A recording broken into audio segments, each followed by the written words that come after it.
Hello friends, আজি আমি preposition কেটামান selected MCQ আনিছো। এখিনি কৰাৰ লগে লগে আমি কনসেপ্টটো জানি যাম আৰু ভিডিওটোৰ পিছৰ ফালে আমি কিছুমান কনফিউজিং কোৱেশ্চন ৰাখিছো যিবিলাকে আমাৰ পৰীক্ষাত কি কৰে কনফিউজ কৰি দিয়ে তে কোনটো অপচন শুদ্ধ হ'ব। গতিকে আমি কেটামান তেনেকুৱা প্ৰশ্ন ৰাখিছো হেখলৈকে চাব স্কিপ নকৰিব। ঠিক আছে আমি আৰম্ভ কৰিছো। It's how the teacher was angry dash me. মনত ৰাখিব যদি angry থাকে laugh থাকে smile থাকে তেতিয়া আপুনি কি কৰিব সদায় at preposition লগাব angry at me laugh at me smile at me হেতু সদায় কি হ'ব at preposition হ'ব হেতু মনত ৰাখিব ঠিক আছে পিছৰটো চাও That's teaching me he gave me some books it's how it meaning to কেনেকুৱা হৈছে শিকোৱাৰ উপৰিও হি মোক কেইখনমান বা তেখেতে মোক কেইখনমান কিতাপ দিছিল some books এত উপৰিও বুজাবৰ কাৰণে দুটা ওয়াৰ্ড আছে কি আছে it's how beside আৰু besides আছে কিন্তু যদি beside s নথকাটো কি হয় beside কাখত বুজাবৰ কাৰণে ইউজ কৰা হয় কাখত উপৰিও বুজাবৰ কাৰণে s থকাটো লব beside আৰু besides আমাৰ কি হৈ যায় কনফিউজ হৈ যায় নহয় জানো কি হয় কাৰণে কি কৰিব s থকাটো লব ঠিক আছে এটা হ'ব besides ঠিক আছে পিছৰটো চাওক His uncle died dash cancer মই আগৰ preposition ক্লাছত কৈছিলো যে যদি বেমাৰত মৰে কি হয় died of হয় গতিকে অপচনটো হ'ব a died of cancer এটো চাওক এটো সহজ ৰাখিছো I was born dash April 7 ইয়াত যদি আমাৰ prepositionৰ ভালকে জ্ঞান না থাকে কি হয় আমি যে মান্থৰ আগত কি হৈ যায় ইন হৈ যায় কিন্তু ইয়াত মান্থটো আগত দিছে এপ্ৰিল এটা মাহ হয় কিন্তু পাছত চাকচোন তাৰিখটো দি থৈছে আসলতে এটো 7 তাৰিখটোৱে বুজাইছে 7th of April আসলতে গতিকে এটো কি হ'ব তাৰিখৰ আগত সদায় কি হয় অন প্ৰিপজিশন হয় এট এপ্ৰিল মাহটো দেখি লগে লগে আমি ইন দি দিব না লাগিব যদি 7 টো নাথাকিলেন তেতিয়া আমি একো in দিলহেতেন I was born in April কিন্তু আছে 7 আছে গতিকে আমি অন দিম I was born on April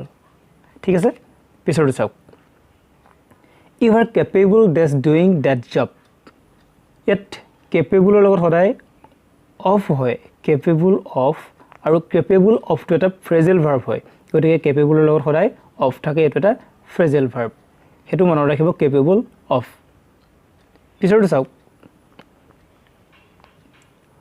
Now the responsibility is dash your soldiers responsibility এটা কাৰ লগত আছে তোমাৰ কান্ধত আছে গতিকে কি হ'ব এটো অন হ'ব on your soldiers কাৰবাৰ ওপৰত বুজাবৰ কাৰণে তে আমি কি preposition ইউজ কৰো on ইউজ কৰো তোমাৰ কান্ধৰ ওপৰত দায়িত্ব আহিছে ঠিক আছে এতিয়া on হৈছে ইয়াতে You must be faithful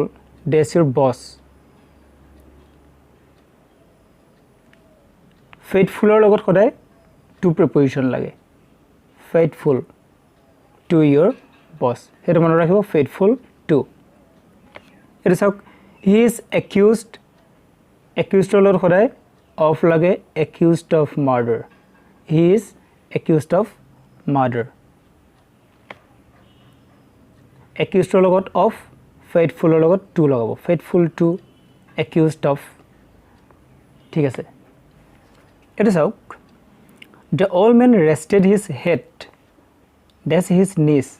আমি আগত পাইছিলো responsibility is on your shoulder ঠিক তেনেদৰে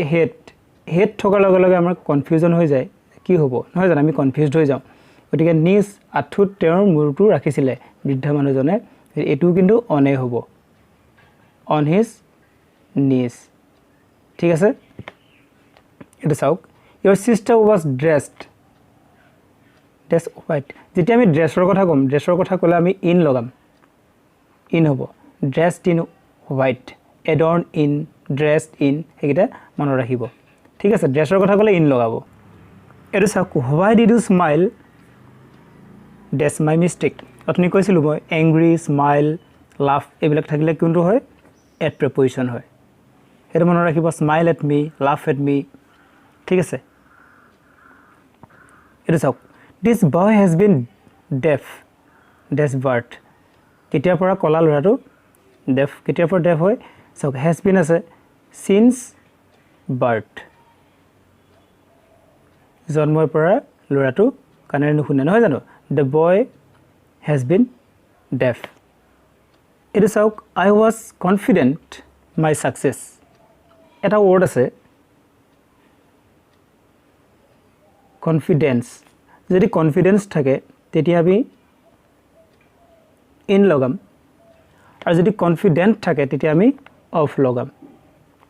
I was confident of my success মোৰ success যে হম তাত মই confident আছিলো নহয় জানো যদি confidence থাকে কি লগাম in লগাম আৰু confident হলে of লগাম হেতু মনত ৰাখিব লাগিব ঠিক আছে পিছৰটো চাওক I came here এটা সিম্পল ৰাখিছে একেবাৰে মই ইয়াত কিহেৰে আহিছো by bus I came here by bus as এটো এখানে ৰাখিছো প্ৰিপজিশনটো পিছৰটো চালে বুজি পাব এটা একেলগে কিয় ৰাখিছো she will have got married dash 2022 নহয় জানো তাই এটা চাওক will have এটা ফিউচাৰ পসিবিলিটি কথা কৈছে নহয় জানো এটো ভৱিষ্যতে এটো ফিউচাৰ পসিবিলিটি হয় পসিবিলিটি ভৱিষ্যতে হোৱাৰ সম্ভাৱনা আছে যদি ফিউচাৰ পসিবিলিটি হয় তেতিয়া হলে কি হয় তেতিয়াও কিন্তু বাই প্ৰিপজিশন হয় হেতু মনত ৰাখিব বাইটো কি হবৰ দ্বাৰা আহিলেও হয় বাছেৰে আহিছে বাই বাস বাই ট্ৰেইন আৰু ফিউচাৰ পসিবিলিটি থাকিলে কি হয় বাই হয় হেতু মনত ৰাখিব ঠিক আছে হেতু হেকাৰণে একেলগে ৰাখিছো এটো চাওক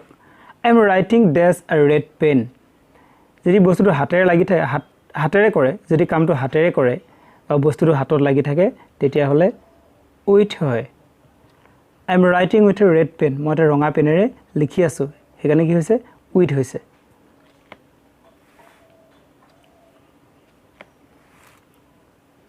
এটো ভালৰে চাব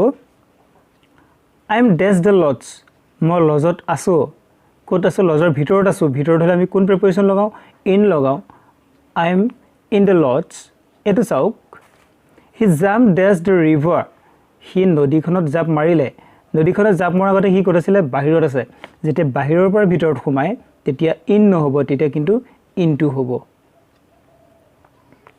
ঠিক আছে বাহিৰত থকা লাগে বাহিৰত আছে ভিতৰত থাকিলেটো in কিন্তু যেতিয়া সোমায় আহে ভিতৰলে তেতিয়া কি হয় into হ'ব he jumped into the river হি নদীখনত জাপ মাৰিছিল অৰ্থাৎ বাহিৰত আছিল ভিতৰত নদীৰ পানীত হি সোমাই গৈছে ঠিক আছে এটা চাওক translate this sentence dash english এই সেন্টেন্সটো ইংলিশলৈ ট্ৰান্সলেট কৰা যেতিয়া আমি কিবা এটা বস্তু ৰূপ ফলনি কৰিম ফৰ্মটো যেতিয়া আমি চেঞ্জ কৰিম তেতিয়াও into প্ৰিপজিশন ইউজ কৰা হয় into ইংলিশলৈ তাৰ আগতে কি হত আছিল বেলেগ ল্যাঙ্গুৱেজত আছিল কিন্তু এটা ট্ৰান্সলেট কৰিব লাগে কিহৰ কাৰণে ইংলিশলৈ অৰ্থাৎ তাৰ ফৰ্মটো ৰূপটো ফলনি হৈ যাব ঠিক আছে ৰূপ ফলনি হলে কি কৰিম আমি into প্ৰিপজিশন লগাম এটা চাও একে ধৰণৰ this machine is used এই মেচিনটো কি ইউজ কৰা হয় কি কাৰণ to change milk dash curd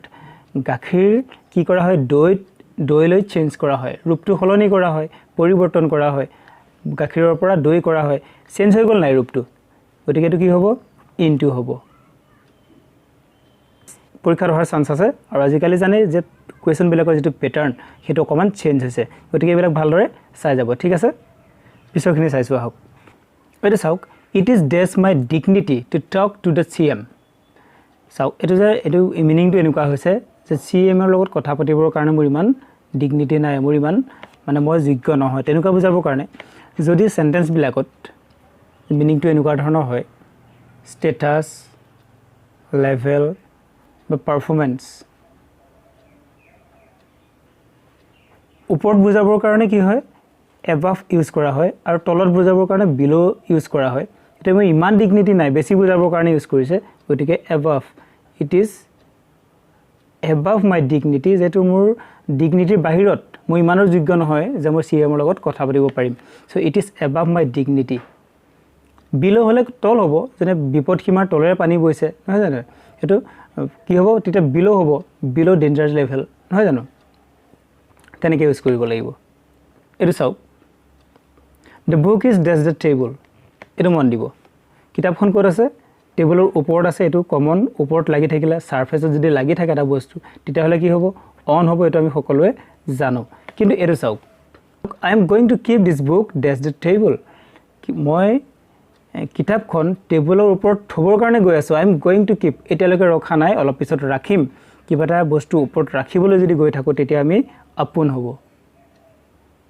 আপোন, I am going to keep this book আপোন দ্য টেবুল, তাৰপিছত অন হ'ব, থোৱাৰ পিছত অন হ'ব, কিন্তু যে আপুনি থ'বলৈ গৈ আছে, থ'ব অলপ পিছত, গতিকে সেইটো ক'ব লাগিব আপুনি আপোন। ঠিক আছে, এইটোত কনফিউজন হয় আৰু এনেকুৱা কুৱেশ্যন আহে। ঠিক আছে, এইটো চাওক, আই এম চিটিং ডেছ আ ট্ৰী, সেইটো চিম্পল দিছোঁ মই, আমি গছৰ ক'ত বহোঁ, তলত বহোঁ, under, I am sitting under a tree. এইটো চাওক, চাম ৰিচোৰ্চেছ আৰ ডেছ দ্য লেণ্ড, কিছুমান সম্পদ ৰিচোৰ্চ ক'ত থাকে, মাটিৰ ক'ত থাকে, তলত থাকে, নহয় জানো, ইনটু হ'ব নোৱাৰে, অফ হ'ব নোৱাৰে, আণ্ডাৰ, মাটিৰ তলত থাকে। এতিয়া আণ্ডাৰ হ'বনে বেনিথ হ'ব, আণ্ডাৰ দ্য লেণ্ড ইয়াত নহ'ব, কিহৰ কাৰণে নহ'ব, ইয়াত বেনিথ হ'ব, মই কাৰণটো কৈ দিছোঁ, ইয়াত বেনিথ এইকাৰণে হৈছে, এইটো তলত বুজাইছে আৰু আণ্ডাৰটোও তলত বুজাইছে, আণ্ডাৰটো থাকিলে আমি দেখি থাকোঁ বস্তুটো, আৰু বেনিথটো হ'লে আমি দেখা নাপাওঁ, দুইটাই তলত, যিহেতু মাটিৰ তলত থকা সম্পদখিনি ৰিচোৰ্চখিনি আমি দেখা নাপাওঁ, সেইকাৰণে সেইটো কি হ'ব, বেনিথ দ্য লেণ্ড, তেতিয়া আপুনি বেনিথ লগাব। ঠিক আছে, পিছৰটো চাওক, উই শুড এবাইড দ্য কনষ্টিটিউশ্যন, এইটো মই আগৰ ভিডিঅ'ত কৈছিলোঁ, যদি চোৱা নাই চাব লিংকত, তেতিয়া কনচেপ্টটো ক্লিয়াৰ হৈ যাব। এবাইডৰ লগত কি হয়, বাই হয়, যদিহে পাছফালে কোনোবা ৰুলছ থাকে, ৰুল আছে, দেখিছেনে, ৰুলছ আছে, বা ডিচিশ্যন, ৰুলছ বা ডিচিশ্যন থাকিলে আমি কি লগাম, এবাইড বাই লগাম। পিছৰটো চাওক, I promise that I will abide this, এইটো অলপ ভুল হৈ আছে, এইটো উইথ হ'ব, with you in any situations. এইটো চাওক, ইয়াত আকৌ কোনো ডিচিশ্যন বা ৰুলছ নাই, ইয়াত আছে কি, ইয়াত কৈছে আই প্ৰমিছ ডেট, মই প্ৰমিছ কৰিছোঁ, I will abide with you in any situation, মই যিকোনো চিটুৱেশ্যনে তোমাৰ লগত থাকিম, তাৰ কাৰণে মই প্ৰমিছ কৰিছোঁ। তেতিয়া কি হ'ব, পিছফালে যিহেতু ৰুলছ নাইকিয়া, ব্যক্তি আছে, মানুহ আছে, ইউ আছে, বা মানুহৰ নাম থাকে, তেতিয়া আমি উইথ লগাম, এবাইড উইথ হ'ব ইয়াত, I promise that I will abide with you, মই তোমাৰ লগত থাকিম বুলি প্ৰমিছ কৰিছোঁ। গতিকে মনত ৰাখিব, যদি পাছফালে কোনোবা ৰুলছ থাকে, কনষ্টিটিউশ্যন থাকে, ৰুলছ বা কিবা ডিচিশ্যন থাকে, তেতিয়া আমি বাই লগাম, আৰু যদি কোনোবা পাৰ্চন থাকে তেতিয়া আমি উইথ প্ৰিপজিশ্যন লগাম। অঁ, ঠিকে আছিলে, এইটো ইউহে দুটা হৈ আছিলে, ঠিক আছে, এইটো ভুল হৈ আছিলে। পিছৰটো চাওক, দ্য মুন ইজ শ্বাইনিং ডেছ দ্য স্কাই, ইয়াত বহুতে অন লগাই দিয়ে, শ্বাইনিং অন দ্য স্কাই, আপুনি আমাৰ যিটো টুইংকল টুইংকল লিটল ষ্টাৰ, সেইটোলৈ মনত পেলাই দিব, like a diamond in the sky, the moon is শ্বাইনিং ইন দ্য স্কাই। ঠিক আছে, এইটো অন নলগাব, বহুতে অন লগাই পেলাই ভুল কৰি দিয়ে। এইটো চাওক, আই এম কামিং, মই আহি আছোঁ, প্লিজ ৱেইট, ৱেইট থাকিলে সদায় আপুনি ফৰ লগাব, চাবই নালাগে আৰু, ৱেইট ফৰ, এনচাৰ থাকিলেও ফৰ লগাব, ৱেইট থাকিলেও ফৰ লগাব, এইটো কমন হয়। লাষ্টৰটো চাওক, আই ন' বেংগলী ডেছ আছামিজ, কি হ'ব ইয়াত, বিচাইডছ, টু, ফ্ৰম টু হোৱাৰ চান্স নাই, টু হোৱাৰ চান্স নাই, বিচাইড আৰু বিচাইডছটোত কনফিউজন থাকে, আমি আগতে কৰিছোঁ, এইটো বিচাইডটো কাষত হ'ব নোৱাৰে ন, বেংগালী বিচাইড আছামিজ, কি হ'ব, সেইটো একো নহ'ব, গতিকে বিচাইডছ আছামিজৰ উপৰিও মই বেংগালী ক'ব জানো বা বেংগালী জানো। ঠিক আছে, আজিৰ ভিডিঅ'টো ইমানেই আছিলে, যদি ভাল পাইছে লাইক এটা কৰিব আৰু আমাৰ চেনেলটো চাই থাকিব। ধন্যবাদ।